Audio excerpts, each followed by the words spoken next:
afternoon. What I would like to discuss here today is the records that we were able to discover and declassify during our search. By the end of this presentation, I hope everyone will have a better understanding of exactly what it is that we are releasing. The documents that we were able to locate and release can be divided into two categories. The first would be documents belonging to the Army's investigation into the original 1940 incident that was conducted in 1948. Second, we have records regarding the Manning Committee, or the House Select Committee, to conduct an investigation and study of the facts, evidence, and circumstances of the Katyn Forest Massacre.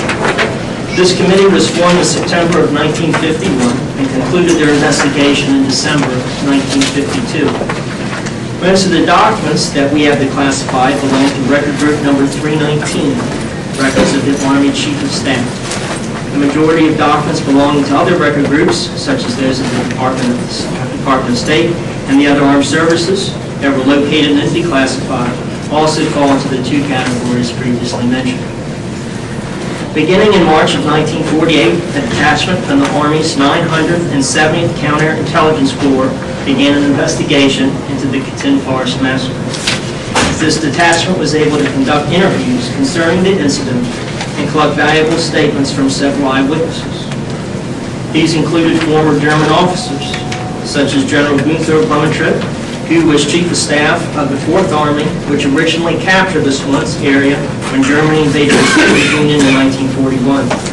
Other German officers interviewed included the German commander of an SS battalion, who in 1943 was ordered to secure the road leading to Katyn, and to only control vehicles that were not with the International Red Cross Commission. Polish and Soviet officers were interviewed too, including Polish prisoners of war who had been held by the Soviets. Statements were obtained from non-military personnel as well, including a Polish newspaper editor who conducted his own investigation into the murders in 1943, and a Soviet political prisoner who lived in the Smolensk area. One interesting document that was collected was a report titled Notes on Judiciary Investigation of the Katyn Murders by Dr. Rowan Martini, Deputy Prosecutor of the Special Criminal Court in Krakow. This report provided new information that was gathered by Dr. Martini in 1945 when he interviewed several eyewitnesses to the crime. Specifically, this report discussed who committed the murders, when they were committed, how many were murdered, and how they were executed. Many of the released documents show the Army's commitment to providing any records they could possibly locate concerning the massacre to the Manning Committee.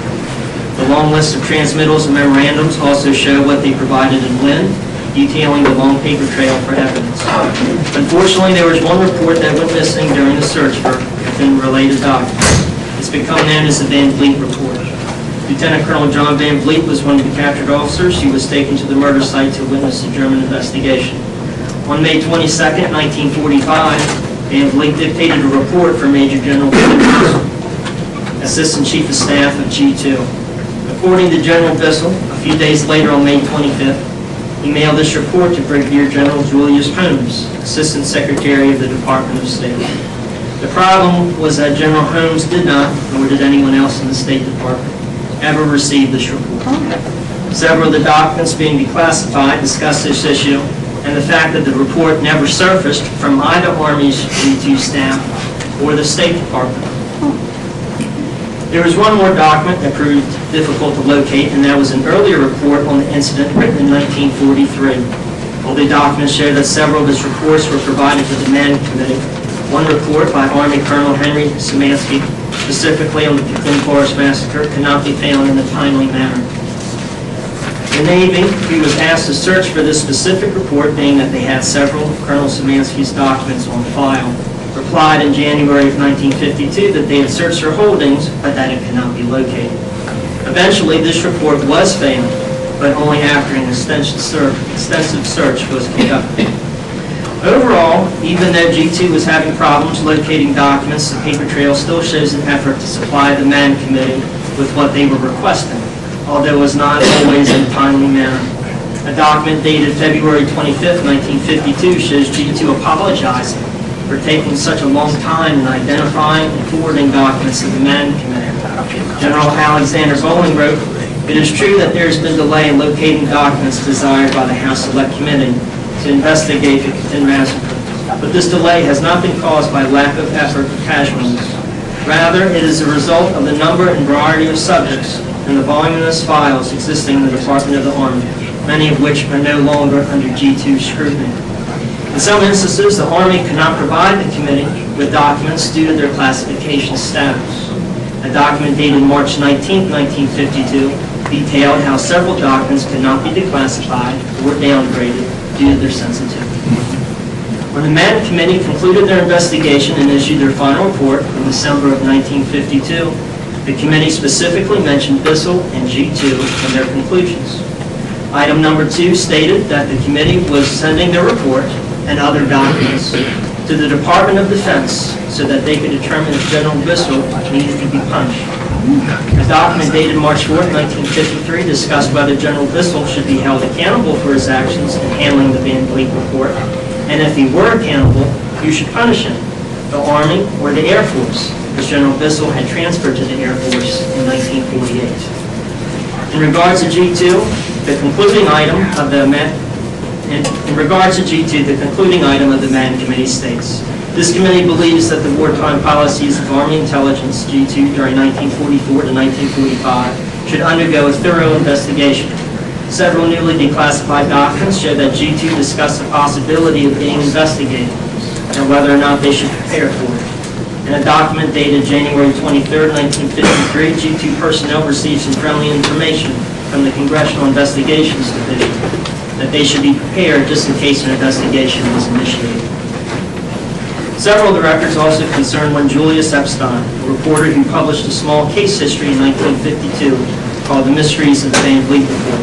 Epstein consistently wrote to G2 high-ranking personnel, such as Major General Alexander Bolling, to the Director of the Central Intelligence Agency, as well as to Van Vliet himself, in an effort to spur an investigation into what happened to the original Van Vliet report.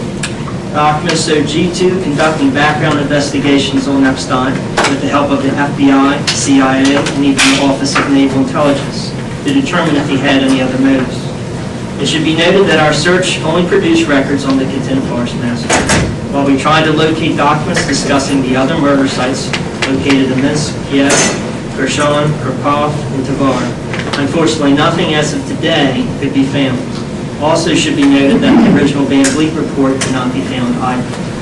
In conclusion, the documents that the National Archives declassified show, if nothing else, the immense paper trail that was generated in the search for documents regarding the Katyn Forest Massacre and the role that Army's G2 played in providing those records. In the future, whenever any new classified materials have been discovered pertaining to the incident, they will be treated as high priorities. They will go through our expedited declassification review process, and if they are able to be declassified, they will be added to our art gallery and our finding aid so that they will be forever available for the public.